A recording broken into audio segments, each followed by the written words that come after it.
All right, today we're diving into Herman Melville's final and unfinished masterpiece, Billy Budd. Now, on the surface, it seems like a pretty straightforward story, right? It's about a sailor on a British warship, but trust me, just beneath the surface, this book is wrestling with some of the biggest questions imaginable.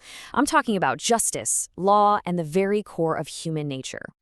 I mean, just listen to that. This one single line from the ship's captain, Captain Vere, it captures the entire moral crisis of the story. Think about it. How can an angel be guilty? And even if he is, what kind of twisted justice says that angel must hang? It's an absolute gut punch of a quote. So that's the central mystery we're going to unravel today.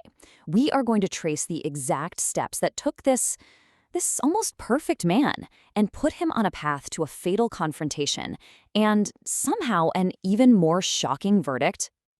So let's kick things off by unpacking the chain of events that leads to this absolutely impossible moral dilemma. Okay, to really get a grip on what happens to Billy, you first have to understand the world he gets thrown into. We're talking about the HMS Indomitable, a warship that's basically just a powder keg floating on an ocean of paranoia. So, picture this. It's the summer of 1797. The British Navy is still completely shaken by this really violent event called the Nore Mutiny. On top of that, they're at war with Napoleonic France. Now, this context, it is absolutely crucial. Aboard a ship like the HMS Indomitable, discipline isn't just a good idea. It's the only thing keeping everything from falling apart. Any hint of disobedience, even the smallest crack, is seen as a major threat. And this right here, this comparison really gets to the heart of the conflict. You see, Billy is impressed, which is a nice way of saying he's basically kidnapped, from his first ship, which was called the Rights of Man. I mean, the name says it all, right? It's all about individual freedom and natural rights. And where does he end up? On the HMS Indomitable, a name that literally means unbeatable. It's the perfect symbol for the crushing force of military society. His whole journey is this literal trip from a world of personal freedom to a world of absolute rules. Okay, so now that the stage is set, let's meet the three key players. And I'm telling you, their personalities are just destined to collide in this super high-stakes environment. These guys aren't just characters in a story, they're almost like elemental forces of nature. So first up, of course, is Billy Budd himself. He's this perfect example of what they called the handsome sailor, the idea that his physical beauty is a sign of his inner goodness. The narrator even compares him to Adam before the serpent showed up. So, practically perfect. But, and this is a huge but, he has one critical flaw. When he gets put under extreme stress, he develops this terrible stutter and just can't speak. And believe me, you're going to want to remember that detail. And then, on the complete opposite end of the spectrum, you've got John Claggart, the master-at-arms.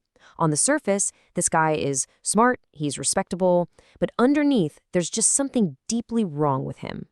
The narrator basically tells us that Claggart's hatred for Billy makes no logical sense. It's not about anything Billy did. It's described as a depravity according to nature, an innate kind of evil that just can't stand to be in the presence of pure goodness. And who's caught right in the middle of these two opposing forces? Captain Vere. Now, it'd be easy to think of him as just another villain, but he's not. He's actually a pretty respected, intellectual guy. The thing is, his entire world revolves around one single unbending principle: the law. He is the living embodiment of the rigid order that's holding this whole fragile society on the ship together. All right, so this is it. This is where we see how these three forces, you've got natural good, natural evil, and rigid man-made law, all build up to the story's one single fatal confrontation. And it all happens with just shocking speed. First, Claggart goes to Captain Vere and accuses Billy of plotting a mutiny. I mean, that's the worst possible crime you could commit on this ship.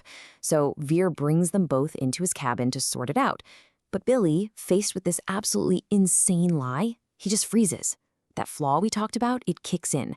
He starts to stutter, he can't get the words out to defend himself, and in that moment of total helplessness, his fist does the talking.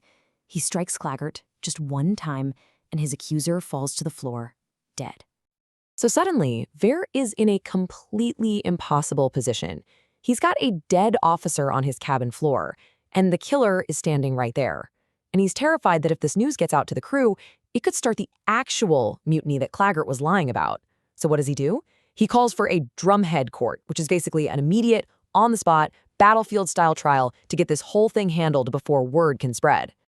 And this is the heart of Vere's impossible choice. Let's break it down. On one side, you've got what we might call natural justice. Everybody in that room knows Billy's intention was not to kill. He's innocent in spirit. Condemning him just feels fundamentally wrong.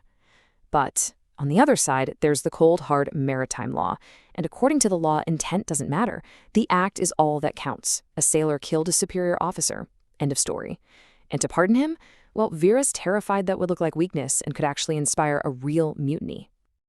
And Vere's argument to the court is, well, it's the key to the whole thing. He basically tells them, look, you have to set aside your personal feelings. Forget your conscience for a minute. In this room, you are not men, you are military officers. Their duty, he says, isn't to some fuzzy idea of natural justice. It's to the written naval code.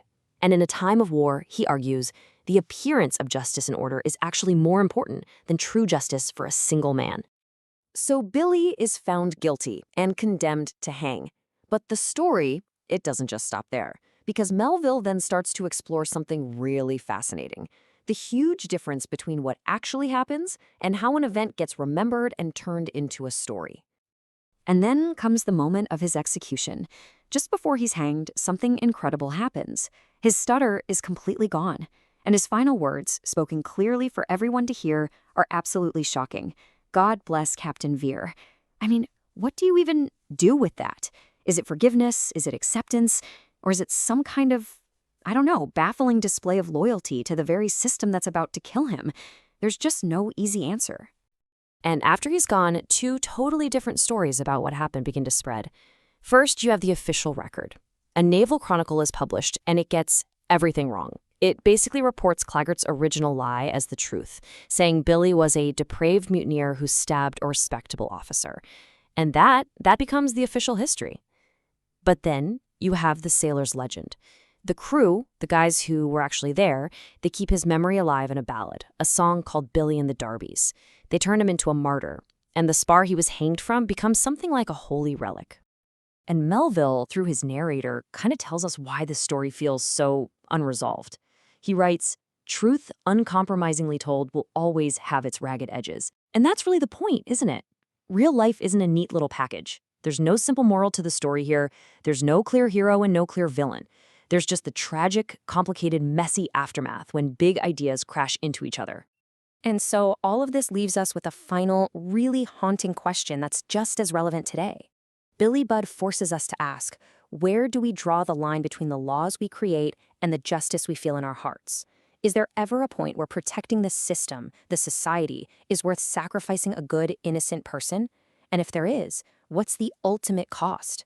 What part of our own humanity do we lose in the process?